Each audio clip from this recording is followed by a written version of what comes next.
Heat engines की किसी भी कैलकुलेशन में जाने से पहले हम कुछ बातें समझ लेंगे कि हीट इंजन होता क्या है।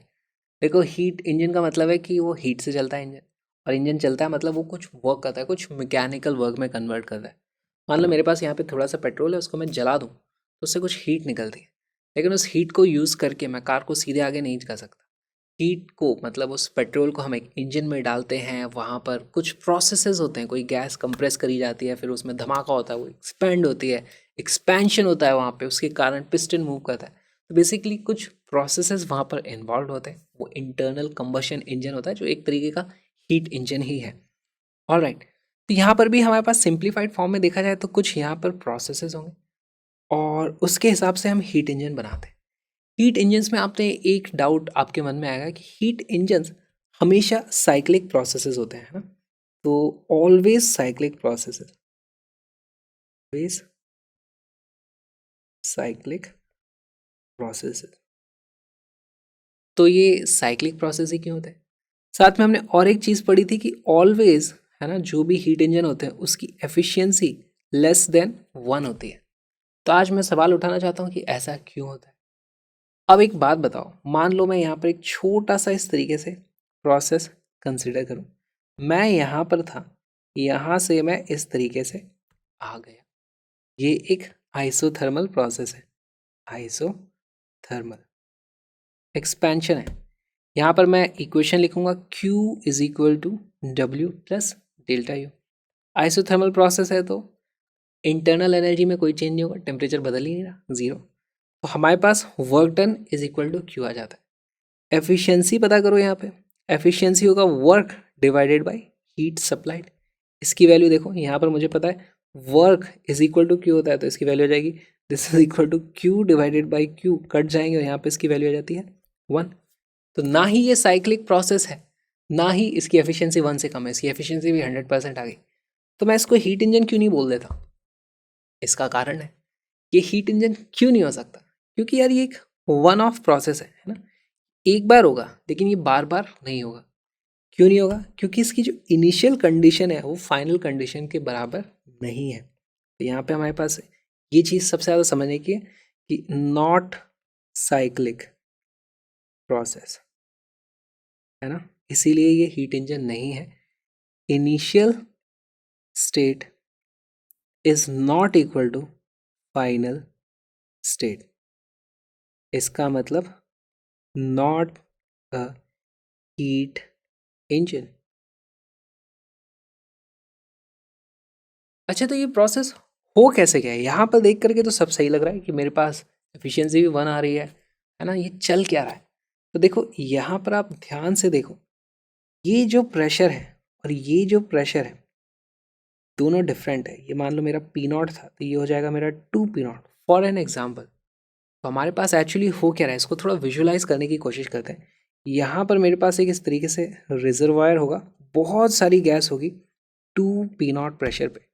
यहाँ पर मैंने मान लो कुछ इस तरीके से टरबाइन शरबाइन लगा रखा है ना, और दूसरी तरफ मेरे पास इस तरीके से सिर्फ पी नॉट प्रेशर है, गैस हो गई। यहाँ से गैस इस तरफ आती है, घूमती है, यहाँ पर इसको टरबाइन को घुमाती है, इस तरफ निकल जाती है। इस तरफ हायर प्रेशर है तो इस तरफ फोर्स लगाती रहेगी, निकलती जाएगी, और इस तरफ चली जाएगी। बहुत सही है। अब जब ये इस तरफ घुमाती है, वर्क डन करती है, तो उसकी इंटरनल एनर्जी कम होती है, टेम्परेचर गिर जाता है, लेकिन प्रोसेस आइसोथर्मल है तो ये यहाँ कहीं सराउंडिंग से हीट एब्जॉर्ब करती है ना, हीट एब्जॉर्ब कर लेगी यहाँ से इस तरीके से, इस तरीके से absorbs heat to maintain temperature is equal to constant. और हम यहाँ पर फर्स्ट लॉ की इक्वेशन से देखते हैं Q is equal to W. तो हमारे पास heat absorbed is equal to work done आ गया, लेकिन ये सस्टेनेबल नहीं है ना। यहाँ पर 2 पी नॉट का मान लो मेरे पास इनफाइनाइट गैस होती और यहाँ पर एक इनफाइनाइट रिजर्वायर होता, तो मैं ऐसा इंजन लगा के चला देता, यहाँ डायनामो लगाता, अपनी बिजली आराम से चलाता, मेरा काम हो जाता। लेकिन ऐसा नहीं होता। अगर रियल लाइफ में होता तो यहाँ पर कुछ रिजर्वायर होता, जैसे ही यहाँ से गैस जाती ये प्रेशर ड्रॉप होता, और यहाँ पर भी कुछ कहीं जा ही रही है तो वहाँ पर प्रेशर बढ़ता। एक टाइम आता है उसके बाद ये इंजन अपने आप रुक जाता है, ये कंटिन्यू नहीं हो सकता है ना। तो हम लिख देते हैं this can not sustain for ever as we do not have infinite reservoir of gases at P naught and 2 P naught, है ना। तो एक टाइम आएगा जब इसका प्रेशर कम हो जाएगा, एक टाइम आएगा इसका प्रेशर इधर का बढ़ जाएगा और फिर हम एक्चुअली इस प्रोसेस से डेविएट हो जाएंगे, ये प्रोसेस रुक जाने वाला है। इसीलिए इसको हीट इंजन नहीं काउंट किया जाता, ये एक अपने आप में एक साइड का प्रोसेस है, हीट इंजन ये नहीं बन सकता, ठीक है। तो इसीलिए अब देखो मुझे मान लो इसको बनाना ही है कि इसको मैं हीट इंजन बनाना चाहता हूँ, तो क्या करूँगा, यहाँ पर से मैं गैस को फिर लूँगा और इस तरफ लेके आऊँगा, और जब मैं इस गैस को इस तरफ लेके आऊँगा तो मुझे उसको कंप्रेस करना पड़ेगा, है ना, उसका प्रेशर बढ़ाना पड़ेगा। तो मैं ये जो यहाँ से यहाँ तक आया था उसको मैं फिर से देखो पहले इस तरफ लाऊंगा और फिर इस तरफ लेके आऊँगा, है ना। पहले उसको कंप्रेस करूँगा और फिर उसको इस तरीके से गर्म कर दूंगा, तो मैं फिर से यहाँ आ जाऊँगा, है ना, मेरी गैस यहाँ पर आ जाएगी। अब फिर से ये वाली चीज़ चालू जाएगी। तो इन दी एंड मुझे एक साइकिल बनानी ही पड़ेगी, तभी वो बहुत देर तक चल सकती है, नहीं तो थोड़ी देर में फुस हो जाएगी, चलेगी नहीं, राइट। मेरे पास बहुत सारे ऑप्शंस हो सकते हैं यहाँ से वापस जाने के। दूसरा ऑप्शन हो सकता है कि मैं रिटर्न पाथ यहाँ से कहीं यहाँ पे बना देता हूँ। ये अगर मेरा एक साइड का प्रोसेस है, ये एक पॉसिबल रिटर्न पाथ है, दिस पॉसिबल रिटर्न पाथ। या फिर और भी प्रोसेस पाथ हो सकते हैं, ऐसे मैं लेके जाऊँ, कुछ और हो सकता है, ज़ीरो प्रेशर तो खैर हो नहीं सकता, इस तरीके से कुछ कर दूँ, यहाँ से थोड़ा सा लाऊँ फिर एडियाबेटिकली उसको कंप्रेस कर दूँ। बहुत सारी चीज़ें हो सकती हैं, अलग अलग ऑप्शंस बन सकते हैं, बहुत तरह की साइकिल बनेंगी। हमको पढ़नी है सिर्फ एक साइकिल जिसमें एफिशिएंसी मैक्सिमम होती है, जितनी हो सकती है उतनी हो जाती है। और वो कौन सी साइकिल है, वो है कार्नेट साइकिल। तो हम पढ़ने वाले कार्नेट हीट इंजन।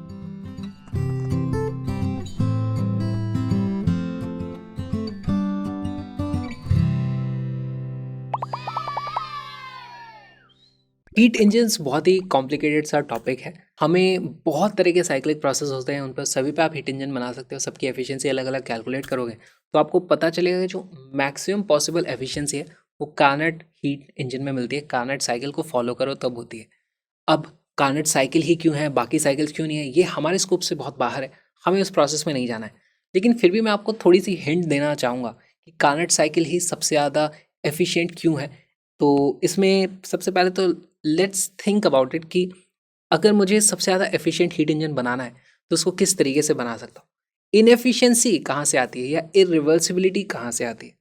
तो अगर थर्मोडायनेमिक्स का सबसे बेसिक देखें कि कौन सी चीज़ रिवर्सिबल है कौन सी चीज़ इरिवर्सिबल है, तो उसमें हमें पता चलता है कि अगर हीट गर्म से ठंडे पे ट्रांसफ़र हो रही है तो ये तो पॉसिबल है, ठंडे से गर्म पे नहीं जा सकती है ना। तो कभी भी हीट ट्रांसफ़र होगा और उसके बीच में कोई टेम्परेचर डिफरेंस होगा तो वो इरिवर्सिबल चीज़ हो जाएगी, है ना।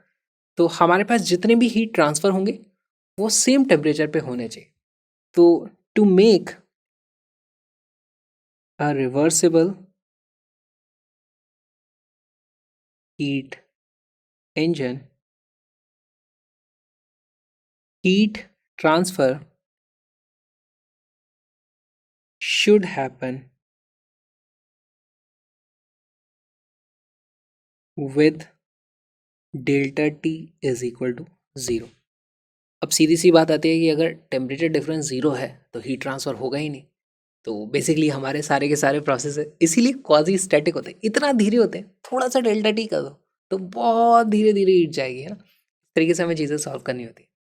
अच्छा, जब हम हीट इंजन बनाएंगे तो हमारे पास एक हॉट टेम्परेचर होता है, कोल्ड टेम्परेचर होता है, इसको बोलते हैं हम हॉट रिजर्वायर। वहाँ से हम एनर्जी लेते हैं और यहाँ पर हम एनर्जी रिजेक्ट करते हैं, तो इसको हम बोलते हैं सिंक। तो हमारे पास दो टेम्परेचर्स होते हैं यूजुअली, ये हो जाएगा टी हॉट और नीचे हो जाएगा हमारे पास टी कोल्ड। ये हमारा हीट इंजन है, यहाँ से हमारे पास हीट का फ्लो होता है, उसको मैं बोल देता हूँ क्यू इन और यहाँ से हमारे पास हीट रिजेक्ट हो जाती है, उसको हम बोलते हैं क्यू आउट, और यहाँ से हम कुछ वर्क डन कर लेते हैं इस तरीके से। अच्छा, हमारे पास जितनी भी हीट आ रही है वो इस तरीके से आए कि कोई भी टेम्परेचर डिफरेंस ना हो यहाँ पर जो भी वर्किंग फ्लूइड है। तो मान लो हमारे पास इस तरीके से एक पीवी डायग्राम है, पीवी डायग्राम। इसमें मान लो मैं एक इस तरीके से आइसोबैरिक प्रोसेस लूँ। आइसोबैरिक प्रोसेस में भी हमें पता है हीट अंदर जाती है, वो हीट देनी पड़ती है उसको। कितना होता है, Q is equal to N C P delta T. अच्छा, जहाँ से हम हीट दे रहे हैं इसका टेम्परेचर तो फिक्स है, लेकिन गैस का टेम्परेचर धीरे धीरे बढ़ रहा है ना। मान लो यहाँ से हमारा ये रिजर्वायर का टेम्परेचर था, और इससे मैं इसको जब हीट देता हूँ तो इनिशियली देख रहा हूँ कुछ टेम्परेचर का डिफरेंस है, तो ये हमारा काम ख़राब कर देगा। तो हमें एक्चुअली जो हीट ऐड करी जाएगी वो सिर्फ एक आइसोथर्मल प्रोसेस पे ही ऐड की जा सकती है। इसका मतलब heat should be added at T hot. अब टी हॉट पे ऐड करोगे तो ये बन जाएगा हमारा आइसोथर्मल प्रोसेस। ओके, और जो हमारे पास हीट रिजेक्ट की जा रही है, हीट रिजेक्टेड, ये जो हीट रिजेक्ट हो रही है ये भी आइसोथर्मल प्रोसेस होना चाहिए, है ना। जो भी उस वक्त पीवी में जो भी प्रोसेस चल रहा था हमारे पास, क्या चल रहा है मुझे नहीं पता, लेकिन जब भी हीट निकलती है तो उस गैस का टेम्परेचर टी कोल्ड के बराबर होना चाहिए, तभी इरिवर्सिबल रहेगा। तो heat rejected should be at T cold, है ना। इसका मतलब फिर से आइसोथर्मल प्रोसेस आने वाला है। अच्छा, जो भी टोटल हीट का एडिशन हो रहा है या रिजेक्शन हो रहा है वो इन दोनों टेम्परेचर पे ही हो रहा है। बाकी कोई भी प्रोसेस है उसमें हम हीट को चेंज नहीं करेंगे। तो प्रोसेस कौन से प्रोसेस बन जाते हैं, वो बन जाते हैं एडियाबेटिक प्रोसेस। तो हमारे पास रेस्ट प्रोसेसेस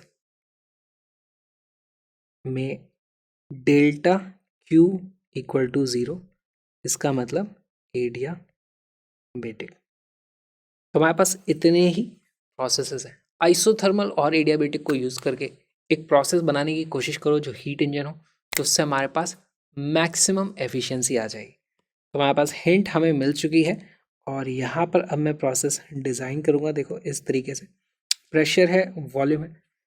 आइसोथर्मल के ग्राफ कैसे होते हैं, ऐसे ऐसे आइसोथर्म्स होते हैं।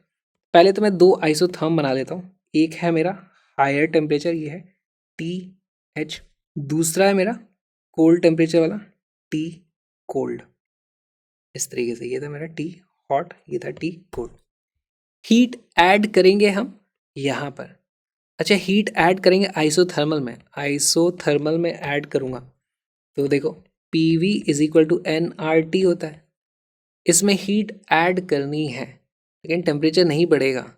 क्या होगा वहाँ पर, वो वर्क डन कर देगा। Q is equal to W plus delta E होता है। हीट अगर मैं ऐड कर रहा हूँ तो वो वर्क करेगा, वर्क करेगी गैस, मतलब इस तरफ एक्सपेंशन होगा। तो हमारे पास एक प्रोसेस जो आने वाला है वो है, ठीक, ऑलराइट। हीट ऐड हो गई, उसके बाद हमें रिजेक्ट भी करवानी है टी कोल्ड पे जाके, तो उसके बाद टी कोल्ड पे जाना पड़ेगा। दूसरा प्रोसेस एडियाबेटिक हो सकता है, और एडियाबेटिक प्रोसेस हम जानते हैं कि आइसोथर्मल से थोड़ा सा स्टीप होता है ना। तो मैं यहाँ से ऐसे एडियाबेटिक प्रोसेस नहीं ड्रॉ करूँगा। यहाँ से तो मैंने स्टार्ट किया था, मान लो मैं यहाँ आ चुका हूँ, यहाँ से एडियाबेटिक इस तरफ आ जाएगा। ये आ गया हमारा एडियाबेटिक, एडियाबेटिक, ठीक। उसके बाद heat is rejected at temperature cold. यहाँ पर मैं हीट रिजेक्ट कर रहा हूँ। अगेन मैं देखता हूँ Q is equal to W plus delta U होता है। आइसोथर्मल प्रोसेस होने वाला है, डेल्टा यू की वैल्यू तो ज़ीरो है। हीट रिजेक्ट करें, Q की वैल्यू नेगेटिव आनी है, यानी वर्क भी नेगेटिव होगा, यानी कि गैस कंप्रेस होगी। तो हम यहाँ से इधर आएंगे। अब ये हम इस तरीके से आते हैं ऐसे, और उसके बाद फिर हमारे पास फिर से एडियाबेटिक प्रोसेस होगा, और यहाँ से कंप्रेस इस तरीके से किया जाता है ये, और हमारे पास फिर से एडियाबेटिक प्रोसेस आ जाता है। और ये हमारी देखो एक साइकिल बन चुकी है, यही है कार्नेट साइकिल। बहुत ही आसान था इसको देखना, है ना। अब इसमें ईटा कैसे पता करोगे, ईटा आप कैसे पता करोगे, वो हो जाएगी eta is equal to work done divided by Q supplied.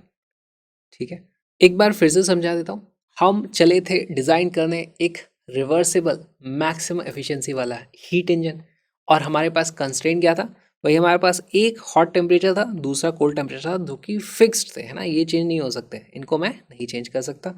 For example हमारे पास टी कोल्ड के नाम पे हमारे पास एम्बियंट टेम्परेचर होता है, उसको मैं छेड़ थोड़ी सकता हूँ, उसमें कितनी भी हीट रिजेक्ट करूँ मैं उसको चेंज नहीं कर सकता। सिमिलरली हॉट टेम्परेचर भी कुछ होता होगा। ऑलराइट, अब मुझे इरिवर्सिबिलिटी कब आती है, जब भी हीट ट्रांसफ़र होता है बिकॉज ऑफ टेम्परेचर डिफरेंस। गर्म से ठंडे में हीट ट्रांसफ़र हो जाता है, उल्टा नहीं होता। तो रिवर्सिबल चीज़ों को रखना है तो हम हीट ट्रांसफ़र करते हैं जब टेम्परेचर डिफरेंस ज़ीरो हो। टेम्परेचर डिफरेंस ज़ीरो कैसे होगा, इसके टेम्परेचर को तो मैं चेंज नहीं कर सकता। जब भी मैं हीट ऐड करता हूँ तो गैस का या वर्किंग फ्लूइड का टेम्परेचर हॉट टेम्परेचर के बराबर होना चाहिए। हीट ऐड करने का मेरे पास एक ही तरीका बचता है, आइसोथर्मल एक्सपेंशन। ठीक, इसी तरीके से हीट रिजेक्ट जब भी मैं करूँगा तो वो लोअर टेम्परेचर पे होगी, तो हीट रिजेक्शन का भी मेरे पास एक ही तरीका बचता है, इस तरीके से आइसोथर्मल कंप्रेशन। और बचे हुए में मैं कोई भी हीट का ट्रांसफ़र नहीं करूँगा तो अपने आप वो एडियाबेटिक प्रोसेसेस बन जाता है ये, है ना। यहाँ पर देखो कुछ हीट इन आई है, तो ये हो जाती है हमारी क्यू इन। यहाँ पर हमारा कुछ हीट रिजेक्ट हुई है, इस वाले प्रोसेस में हो जाएगी क्यू आउट। और हमारा ये जो एरिया है वो हो जाता है वर्क डन, तो यहाँ पर एफिशिएंसी आ जाएगी डब्ल्यू अपॉन क्यू इन, ये वाली हीट और इस वाले एरिया का रेशियो, वही हमारी एफिशिएंसी होती है। डेराइव करते हैं एफिशिएंसी का फॉर्मूला एक आइडियल कार्नट साइकिल के लिए।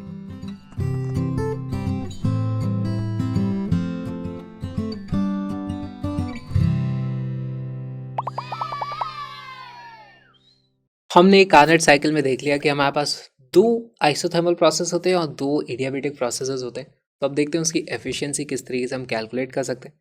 हमारे पास उसका पीवी इंडिकेटर डायग्राम हम सबसे पहले बनाएंगे। तो सबसे पहले मैं यहाँ से स्टार्ट कर देता हूँ उसका डायग्राम। हमारे पास दो आइसोथर्म्स होते हैं, ये होता है हमारा मान लो टी हॉट, और हमारे पास एक और आइसोथर्म यहाँ पे कहीं पे होगा, ये होगा टी कोल्ड, है ना। और हमारी जो साइकिल होती है यहाँ से स्टार्ट होती है, पहले आइसोथर्मल एक्सपेंशन होता है, फिर इस तरीके से हमारे पास एडियाबेटिक एक्सपेंशन होता है, फिर आइसोथर्मल कंप्रेशन होता है इस तरीके से, और फिर एक और एडियाबेटिक कंप्रेशन होता है। याद रखना बहुत आसान है, जो भी आइसोथर्म पे था वो आइसोथर्मल है, इधर जा रहे थे तो एक्सपेंशन है, इधर आएंगे तो कंप्रेशन होगा, जो आइसोथर्मल नहीं है वो एडियाबेटिक है। ठीक है, इसको मैं लिख देता हूँ आपके लिए। इनको पहले हम पॉइंट्स नाम दे देंगे A B C and D. A to B, what is A to B, जल्दी जल्दी लिखते जाओ। A to B is isothermal expansion, B to C is adiabatic expansion, C to D is, C to D क्या होता है हमारे पास, ये है आइसोथर्मल कंप्रेशन। और उसके बाद हमारे पास आ जाएगा डी टू ए, ये हो जाएगा एडियाबेटिक, क्या हो रहा है यहाँ पर, वॉल्यूम देखो कम ही हो रहा है यहाँ से, इस तरीके से आते हैं थोड़ा ऐसा बन गया, एडियाबेटिक कंप्रेशन। अब हमें इसकी एफिशिएंसी कैलकुलेट करनी है, लेकिन उससे पहले मैं क्विकली आपको बता देना चाहूँगा कि ये प्रोसेस अचीव कैसे किया जाता है। हमारे पास देखो कुछ सिंक बना लेते हैं हम, कुछ सोर्स बना लेते हैं। ये है हमारे पास टी हॉट, ये है हमारे पास टी कोल्ड, और यहाँ पे बीच में एक और इस तरीके से मान लो कुछ ब्लॉक रखा हुआ है जिसका कोई टेम्परेचर नहीं है, इंसुलेटर है। यहाँ पर हमारे पास इस तरीके से हमारा सिलेंडर रखा होता है जो उसमें पिस्टन लगा होता है, और साइड की वॉल्स एकदम एडियाबेटिक है। हमारा जो पिस्टन है वो भी एडियाबेटिक होता है इस तरीके से। यहाँ पे देखो पिस्टन लगा, ऊपर यहाँ पे पुली वुली कुछ मैकेनिज्म होगा, तो ये पिस्टन ऊपर नीचे होगा तो वहाँ पर वो पहिया घूमने लग जाता है। ऑलराइट, ए से भी जो प्रोसेस है हॉट टेम्परेचर पे होता है ना, तो हम हॉट पे थे, हमारी गैस जो वर्किंग फ्लूइड है, सबसे पहले तो लिखो working fluid, working fluid is equal to ideal gas. ठीक, तो यहाँ पर जो आइडियल गैस है, ए से बी का जो प्रोसेस हो रहा है एक्सपेंशन का आइसोथर्मल, यहाँ पर होता है, ए से बी यहाँ पर होगा। इसमें हम हीट इन ऐड करते हैं, ये हो जाती है क्यू इन, और यहाँ पे हमारी हीट रिजेक्ट होती है, वो होती है क्यू आउट। ठीक, ए से बी इसमें करेंगे तो यहाँ पर ये इस तरीके से गर्म होगी। लेकिन साथ में और एक चीज़ का ध्यान रखना पड़ेगा, देखो यहाँ पर प्रेशर था कुछ, यहाँ पर प्रेशर था कुछ, प्रेशर कम हो रहा है तभी आइसोथर्मल प्रोसेस मेंटेन होगा, नहीं तो आइसोबैरिक बन जाएगा, राइट। तो हमें यहाँ पर कुछ करना पड़ेगा कि इसका प्रेशर भी कम हो। प्रेशर कम करने के लिए हम यहाँ पर इस तरीके से बहुत सारी, इस तरीके से मान लो मैंने रेत रख दी है, और जैसे जैसे इसका एक्सपेंशन होएगा उसके हिसाब से मैं प्रेशर कम करता जाऊँगा। तो मैं यहाँ से सैंड गिराता जाता हूँ बाहर, है ना। Why is this done? To reduce pressure. ठीक है, अगर मैं प्रेशर रिड्यूस नहीं करूँगा तो ये क्या बन जाता है, हमारा आइसोबैरिक प्रोसेस बन जाएगा, है ना। तो फिर ये आइसोबैरिक प्रोसेस होगा, यहाँ पर इस तरीके से हमारे पास हम ऐसे चले जाएंगे। तो ये हमें नहीं करना है, तो प्रेशर को कम करना ही पड़ेगा जैसे जैसे गैस एक्सपैंड होगी। ठीक है, फिर हम यहाँ से यहाँ तक आ गए। अब इस पॉइंट पे आने के बाद हमें एडियाबेटिक प्रोसेस करना है, तो हम इसको क्या करते हैं, उठा करके यहाँ पर रख देते हैं। ठीक है, और अब हमारा पिस्टन कुछ इस तरीके का बन जाता है। अच्छा देखो, यहाँ से गैस एक्सपैंड हो चुकी है तो थोड़ा ये ऊपर आ चुका होगा इस तरीके से। अब मुझे करना है एडियाबेटिक एक्सपेंशन, कोई हीट का ट्रांसफ़र नहीं हो रहा है लेकिन फिर भी हमारा पिस्टन एक्सपैंड करेगा, वॉल्यूम इधर जा रहा है। तो ये कैसे पॉसिबल है ना, अपने आप तो होगा नहीं। तो मुझे यहाँ पर लो प्रेशर क्रिएट करना पड़ेगा, या तो मैं इसको खींचूँ, यहाँ पे इस तरीके से वो फ्लाई व्हील होता है वो थोड़ा सा घूमने लगा, अब यहाँ से मैं हटा दूंगा तो अब इसमें कुछ इनर्शिया आ चुका है ना, तो इसके कारण वो घूमना शुरू करेगा, तो वो उसको खींच लेगा और अपने आप प्रेशर कम कर देगा। यहाँ पर प्रेशर कम कर देगा तो ये और एक्सपैंड भी होता है, और वो एडियाबेटिक एक्सपेंशन होता है क्योंकि हीट तो ट्रांसफ़र हो नहीं रही है ना। तो उसका गैस का टेम्परेचर अपने आप कम हो जाता है। इस तरीके से ये हो सकता है। या फिर दूसरा तरीका, मैं यहाँ से और रेत के जो पार्टिकल्स हैं, है ना, उनको और गिराता चलूँ इस तरीके से, और प्रेशर मैं यहाँ पर आकर के अगर प्रेशर कम करूँगा, देखो यहाँ पर ये प्रेशर था, प्रेशर कम करूँगा तो फिर से एक्सपैंड होएगी, और क्योंकि हीट दे ही नहीं रहा हूँ तो एक ही रास्ता बचता है उसके बाद, एडियाबेटिकली एक्सपैंड करने का। ऑलराइट, एक बार अब मैं यहाँ पे आ गया हूँ, बी से सी हमारा इस स्टेज में हुआ है। ठीक, अब मैं सी पर आ गया हूँ, तो सी पर आकर के मुझे यहाँ से कंप्रेशन करना है।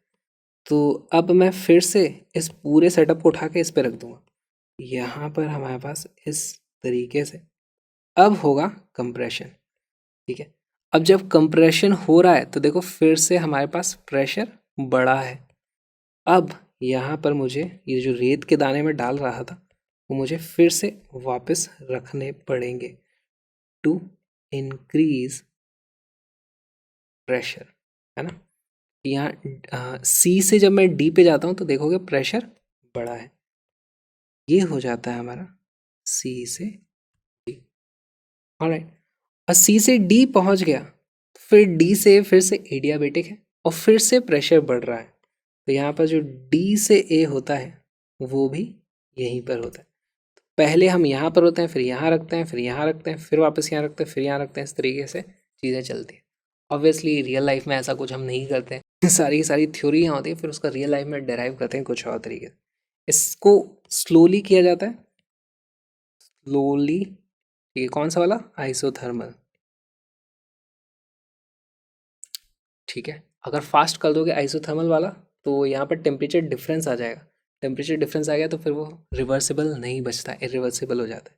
और जो एडियाबेटिक है वैसे वो भी स्लोली करना चाहिए, लेकिन कुछ लोग बोलते हैं कि एडियाबेटिक को फास्ट कर दो, हीट ट्रांसफ़र का टाइम ही मत दो उसको, तो वो भी कर सकते हो, लेकिन उसमें कुछ और तरीके से हमारे पास इरिवर्सिबिलिटीज़ आ सकती हैं, तो वो ज़्यादा कॉम्प्लिकेटेड है, उसमें जाने की हमें ज़रूरत नहीं। अब हम एक्चुअल कैलकुलेशंस करेंगे इसकी एफिशिएंसी की।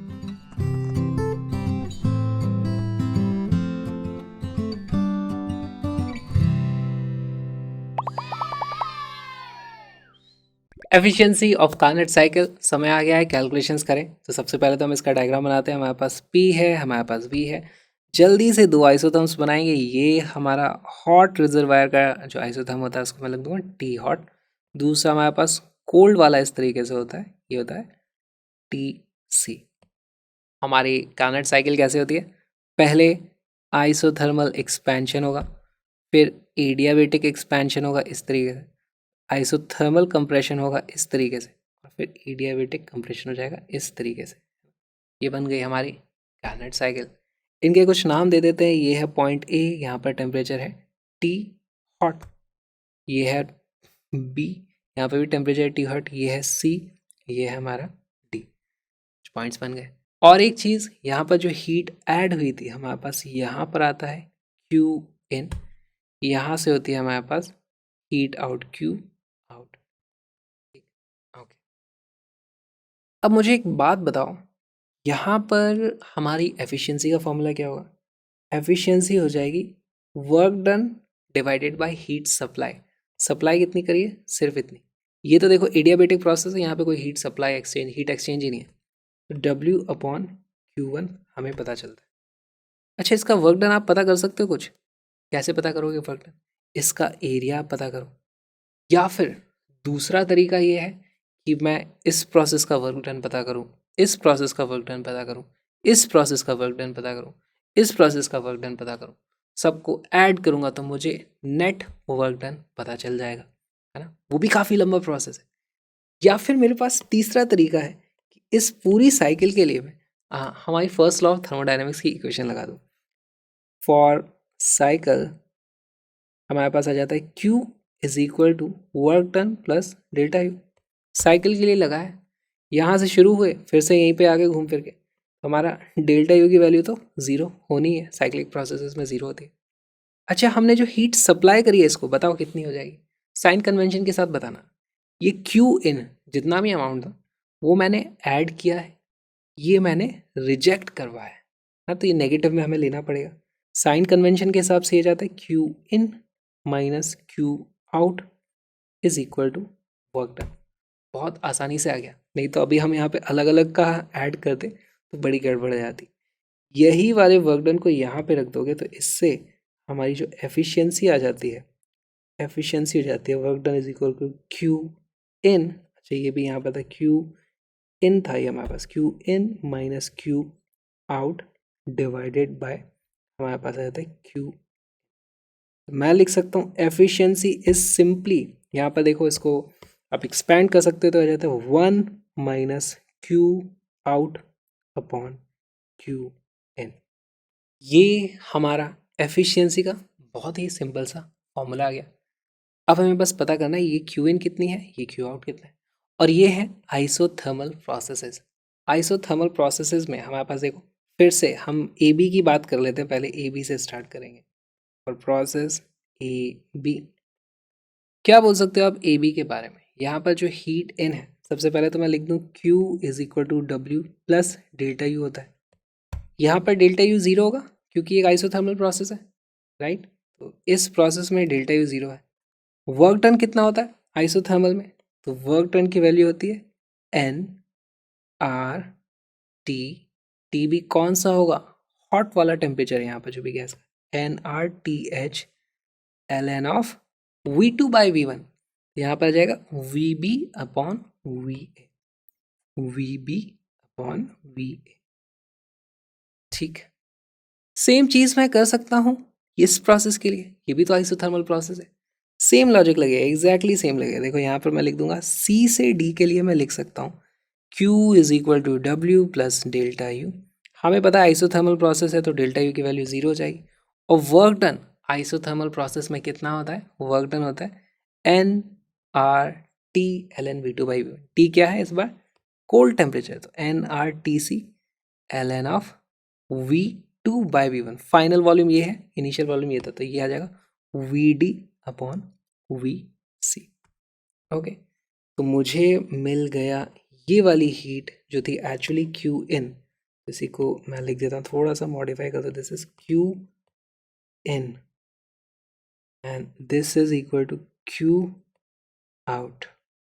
अब हमारे पास ये जो फॉर्मूला था इसमें आप क्यू आउट और क्यू इन की वैल्यूज़ रख दोगे यहाँ से, है ना। क्यू आउट की वैल्यू तो ये आ चुकी है, NRTCln लिख ही देता हूँ मैं।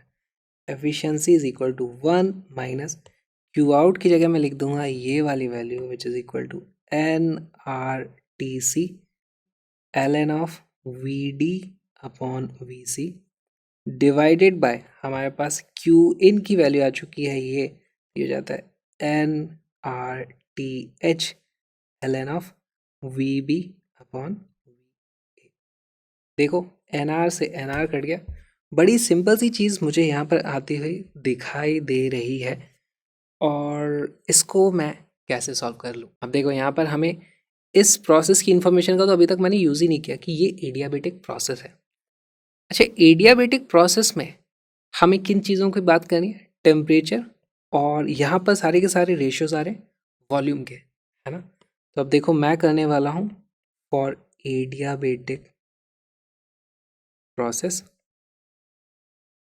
एडियाबेटिक प्रोसेस में क्या होता है, पीवी की पावर गामा कांस्टेंट होता है ना।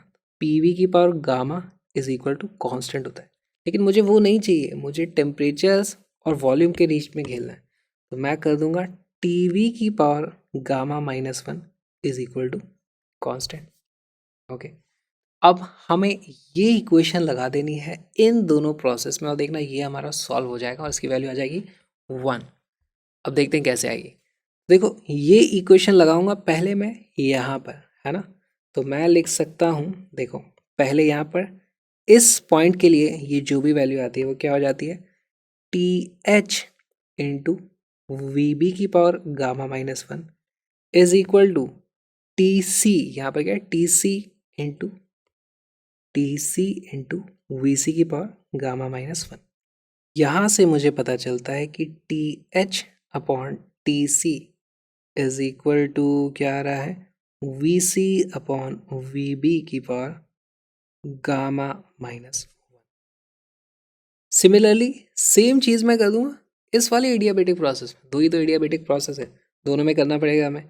देखो अब मैं क्या लिख दूंगा यहाँ पर, इस पॉइंट के लिए मैं लिख दूंगा, तो यहाँ पर आ जाएगा TC इंटू VD की power gamma -1 is equal to, यहाँ का क्या है हमारे पास टेम्परेचर TH, हो जाएगा TH इंटू VA की power gamma -1 is equal to, ये बराबर हो जाता है। यहाँ से भी मुझे देखो एक रिलेशन मिलेगा, यहाँ से भी मैं लिख सकता हूँ TH अपॉन TC की वैल्यू कुछ आ रही है। TH अपॉन TC कितना है, TH अपॉन TC करोगे तो आ जाएगा VD अपॉन VA की पावर गामा -1। अब एक बात बताओ, ये TH अपॉन TC तो दोनों बराबर है, यानी कि ये वाली दोनों वैल्यूज़ बराबर आ रही हैं। इसका मतलब ये अगर थी मेरी इक्वेशन नंबर 1, ये थी मेरी इक्वेशन नंबर 2। फ्रॉम 1 एंड 2 यहाँ से मैं क्या लिख सकता हूँ, VC upon VB is equal to VD upon VA। दोनों की पावर यहाँ पर गामा -1 है, यहाँ पे भी गामा -1 है, लेकिन वो सब कैंसिल आउट हो जाएगा, हमारे पास ये इक्वेशन आ जाती है। ओके, यहाँ से मैं देखता हूँ VD अपॉन VC, देखो यहाँ से क्या आ जाता है, VD upon VC is equal to ये आ जाता है VA अपॉन VB। अब ध्यान से देखो, यहाँ पर VD अपॉन VC है, यहाँ पर भी VD अपॉन VC है, और ये VB अपॉन VA है, ये VB अपॉन VA नहीं आया, तो उल्टा आ गया। तो यानी यहाँ पे मैंने कहीं पे एक छोटी सी गलती कर दी है, वो गलती मैंने एक्चुअली साइन कन्वेंशन में कर दी। देखो यहाँ पर हमने लिखा था Q आउट, और Q आउट की वैल्यू मैंने इसके बराबर कर दी, लेकिन ये हमारी जो फर्स्ट लॉ ऑफ थर्मोडाइनमिक्स की इक्वेशन थी, हम क्या लिखते हैं, Q is equal to W plus delta U. Work done का फॉर्मूला मैंने सही लगाया, और ये जो थी ये थी हमारी Q supplied to the gas. Sign के हिसाब से मैंने क्या बनाया, यहाँ पे Q आउट इस तरीके से लिखा हुआ है, और ये जो एक्चुअली Q कैलकुलेट हुआ है वो कौन सा होता है, सप्लाइड टू द सिस्टम। तो यहाँ पर एक्चुअली मुझे एक माइनस लगाना चाहिए था इस तरीके से, ये भी मैं यहाँ पे लगा दूँगा, दिस इज माइनस यहाँ पे आ जाएगा। ऑलराइट, Q आउट आया तो यहाँ पे भी और एक माइनस इस तरीके से लगना था। ठीक है, तो अब ये माइनस लगेगा, तो अब आप लॉग की प्रॉपर्टीज से देख सकते हो कि ये जो माइनस है यहाँ पे अंदर चला जाएगा तो इसकी पावर बन जाएगा -1, और फिर उसके हिसाब से आप देखोगे कि ये दोनों कैंसिल आउट हो जाते हैं, है ना। ये माइनस जो है माइनस इस तरफ जाएगा, अंदर V D upon V C की पावर जाएगी -1, तो ये बन जाता है V C upon V D, और V C upon V D बन गया, और यहाँ पे वी बी अपॉन वी है, तो ये दोनों आपस में कैंसिल आउट हो जाते हैं। हमारे पास एफिशिएंसी का जो फॉर्मूला आ जाता है वो आ जाता है 1 माइनस, ये वाला माइनस तो अंदर चला गया था लेकिन ये वाला माइनस अभी भी बचा हुआ था, तो 1 minus T C upon T H, यही हमारा एफिशिएंसी का फॉर्मूला है। कोई बड़ी बड़ी बड़ी कैलकुलेशंस अब हम नहीं करेंगे, हमें पता चल गया कार्नट साइकिल दो टेम्परेचर के बीच में काम करती है, हॉट एंड कोल्ड, और उसकी जो एफिशिएंसी का फॉर्मूला है वो है बहुत ही simple, 1 minus T C upon T H. या फिर इसी को लिखने का और एक तरीका हो जाएगा, देखो इसको मैं बोल सकता हूँ टी एच इधर चल जाएगा तो हो जाएगा T H minus T C upon T H. T H minus T C को मैं बोलूँगा इन दोनों के बीच में कुछ टेम्परेचर डिफरेंस है, तो मैं बोल सकता हूँ is equal to delta T upon T H. तो ये फॉर्मूले बस हमें याद रखने, सारे के सारे सवाल हमारे इतने से ही हो जाएंगे।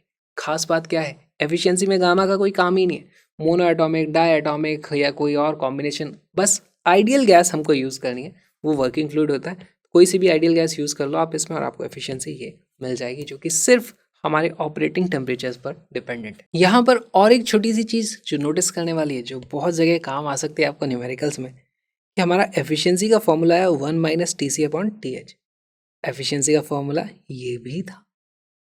अच्छा, तो इन दोनों को देख के देखो, ये जो 1 के पीछे माइनस वाली टर्म है ये दोनों बराबर होंगी, राइट।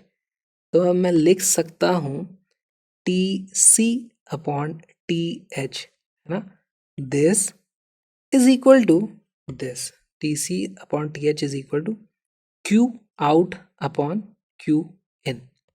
अच्छा, पहले क्यू आउट लिखना है। क्यू आउट के बारे में देखो, क्यू आउट कौन सी वाली हीट है, जो कि कोल्डर टेम्परेचर पे हीट है, तो इसको मैं क्यू कोल्ड लिख देता हूँ, और नीचे क्या आ जाएगी ये क्यू इन। क्यू इन कौन सी हीट है, जो हॉट टेम्परेचर पे हीट ऐड करी गई है, तो इसको मैं क्यू हॉट लिख देता हूँ।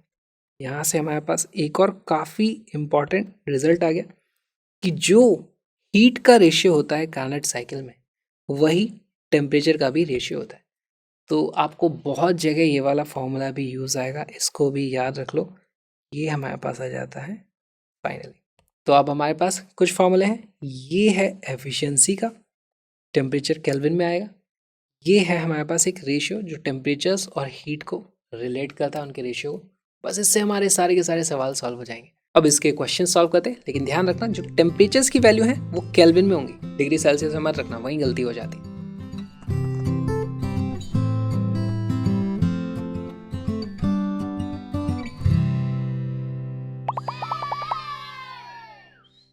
An ideal gas heat engine is operating between 227 degrees Celsius and 127 degrees Celsius. It absorbs 10,000 joules of heat at the higher temperature. The amount of heat that gets converted into work is, बहुत ही simple सा हमारा question है। ईटा की value होती है 1 minus T cold upon T hot, T cold upon T hot. इसका use करो और बताओ कितना वर्क कन्वर्ट हुआ है।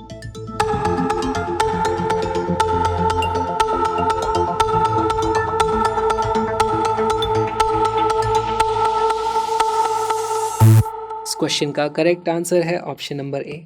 सॉल्व करने से पहले मैं चाहूँगा कि जब भी आप हीट से रिलेटेड, हीट इंजन और हीट पंप के क्वेश्चन सॉल्व करें तो हमेशा एक डायग्राम बनाएं। ये है हमारा टी हॉट और यहाँ पर होगा हमारे पास टी कोल्ड, बीच में कहीं पर हीट इंजन इस तरीके से होता है, यहाँ से हमारे पास वर्क निकलता है।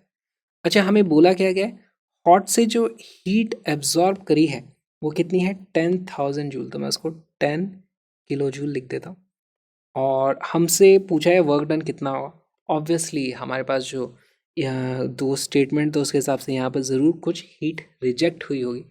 और हमें एफिशिएंसी का फॉर्मूला पता है, efficiency is equal to 1 minus T cold upon T H.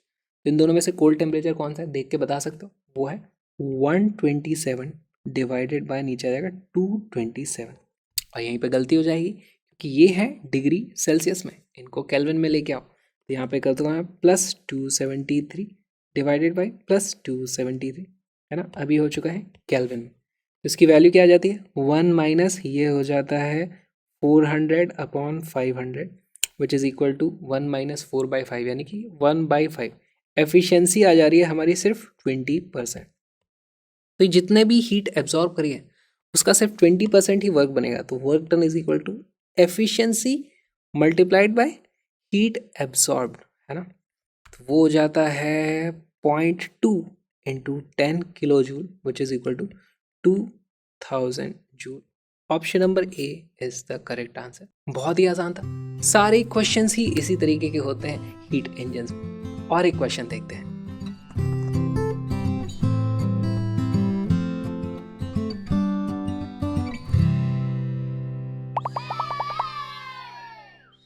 ये एक इंटरेस्टिंग सवाल है।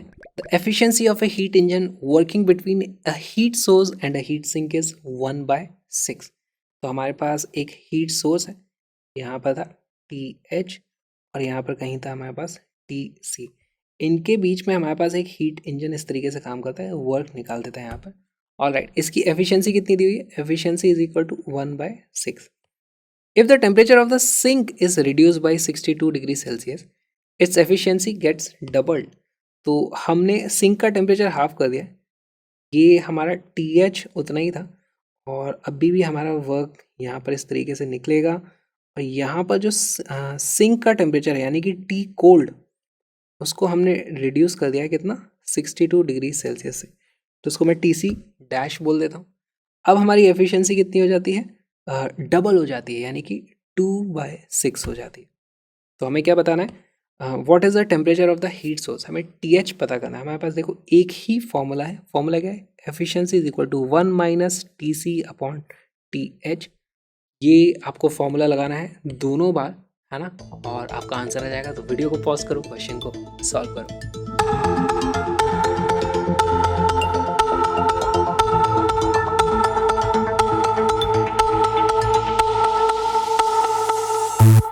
इस क्वेश्चन का करेक्ट आंसर है ऑप्शन नंबर सी। देखो बहुत अच्छा सवाल है, लेकिन यहाँ पर हम एफिशिएंसी का थोड़ा सा मॉडिफाइड फॉर्मूला यूज़ करेंगे, TH minus TC upon TH। Basically ये क्या हो जाता है हमारा? Delta T upon TH। ईटा की वैल्यू ही आ जाती। देखो फर्स्ट केस में हमारे पास एफिशिएंसी कितनी थी? 1/6 is equal to initially delta T जो भी था divided by TH। This is equation number. इस केस में क्या बोल सकता हूँ मैं? एफिशिएंसी हो गई है डबल, 2/6 इज इक्वल टू, अच्छा यहाँ पे मैंने टेम्परेचर कम किया है तो इन दोनों के बीच में जो भी डेल्टा T था वो एक्चुअली बढ़ गया होगा, है ना। अब इनके बीच में देखो गैप बढ़ गया है टेम्परेचर का। यहाँ पे मैं लिखूंगा फाइनली जो मेरे पास डेल्टा T प्लस 62 आ जाएगा टेम्परेचर डिफरेंस। जो भी ये टेम्परेचर डिफरेंस था इनिशियली, इसका मेरे को फ़र्क नहीं पड़ता। और डिनोमिनेटर में क्या आएगा? वो तो आता है हॉट का टेम्परेचर, तो उसमें तो कोई चेंज नहीं है, तो ये TH का TH ही रहेगा। This is equation number 2। अब आप एक काम करो, यहाँ पर इन दोनों इक्वेशन को डिवाइड कर दो तो उससे ये TH वाली टर्म कट जाएगी। हम कर देंगे 1 डिवाइडेड बाई 2। तो हमारे पास आ जाता है लेफ्ट हैंड साइड पे 1 divided by 2 is equal to right hand side पे आ जाता है delta T upon delta T plus 62। Solve करने जाओ तो यह आ जाता है delta T plus 62 is equal to 2 times delta T। यहाँ से हमें पता चलता है delta T is equal to 62 degree Celsius, या फिर एक्चुअली आंसर आएगा वो 62 केल्विन में आता है, लेकिन डिफरेंस है ये, तो सेल्सियस में हो डिफरेंस या केल्विन में हो सेम ही चीज़ है। ओके, अब हमें पता करना है TH, तो हमें आंसर 62 ये नहीं मार्क कर देना।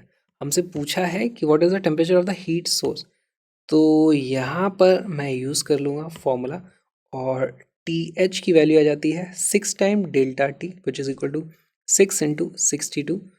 और अब की बार हमारा आंसर डिग्री सेल्सियस में नहीं आएगा, केल्विन में ही आएगा, क्योंकि ये एब्सोल्यूट टेम्परेचर है, ये टेम्परेचर डिफरेंस था। ओके, इसकी वैल्यू आ जाती है 60 इंटू 6 360 372 केल्विन। 372 केल्विन हमारा आंसर है? नहीं, सारे के सारे डिग्री सेल्सियस में ऑप्शन है, तो -273 कर दोगे तो ये आ जाता है हमारे पास actually 99 degree Celsius. Option number C is the correct answer. बहुत ही अच्छा सवाल था, हाँ। यहाँ पर ये हमारे पास 2 इक्वेशन आ जाती है, छोटा सा मॉडिफाइड हमने एफिशिएंसी का फॉर्मूला यूज़ किया, फटाक से हमारा आंसर आ गया। आया समझ हीट इंजन? तो आ जाओ योलो सीरीज़ में, क्योंकि ये जो छोटा सा वीडियो आपने देखा वो योलो सीरीज़ का एक छोटा सा पार्ट है। Crash F YOLO series absolutely free में अवेलेबल है। तो मिलते हैं योलो सीरीज़ में, लेकिन उससे पहले प्लीज़ मेरी हेल्प ज़रूर करना, मुझे आपकी मदद की ज़रूरत है। इस QR कोड को स्कैन करो, कुछ अमाउंट डोनेट करो ताकि मैं ऐसे और भी वीडियोज़ आपके लिए बना के ला पाता। मिलते हैं योलो सीरीज़ में।